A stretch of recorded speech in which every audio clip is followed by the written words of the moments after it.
Өмнөд Солонгосын үндсэн хуулийн шүүх өнөөдөр орон нутгийн цагаар 11 цагт ерөнхийлөгч Юн Сёкогийг албан тушаалаас нь огцруулсан шийдвэрийг олон нийтэд танилцууллаа. Тэрээр 2027 оны 5 сард бүрэн эрхээ дуусгах байсан ч онц байдал нэрийн дор цэргийн хүч ашиглаж парламент руу цэргийн тусгай албан хаагчдыг илгээсэн үндслээр үндсэн хуулийн шүүхийн 8 гишүүн бүгд дуу нэгтэйгээр огцрууллаа. Түүний тушаалаар 280 гаруй цэргийн албан хаагчид парламентын ордныг бүсэлсэн явдал нь дотоодын төдийгүй олон улсын зүгээс ширүүн шүүмжлэл хүртсэн.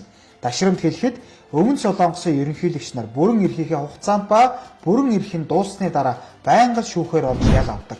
Энэ гайтай гихүү лайтай замналаас холуур өнгөрсөн нь Мун Жэйн ерөнхийлөгч юм. Юн Сёкой болон Пак Гинхэ ерөнхийлөгчийг ялсан прокурор гэдгээрээ олон нийтэд танигдсан. Ингээд дэлхийн 12 дахь том эдийн засаг Өмнөд Солонгост ерөнхийлөгчийн сонгуульд болох нь тодорхой боллоо. Тус улс ерөнхийлөгчийн засаглалтаа бөгөөд хуулиараа дахин сонгох эрхгүйгээр ерөнхийлөгчийн бүрэн эрхийн хугацаа 5 жил байдаг. Түүх сөхвөл хамгийн сүүлд иргэдийн бослогыг цус асгаруулж дарсан үйл явдал нь 1980 оны Гуанжуугийн бослого юм. Тэр үйл явдлаас хойш Солонгосын арчлал тасралтгүй бэхжиж ирсэн. Ингээд ард түмэн хүчтэй үндсэн хууль бүхний дээр гэдгийг Өмнөд Солонгосын иргэд батлан харууллаа.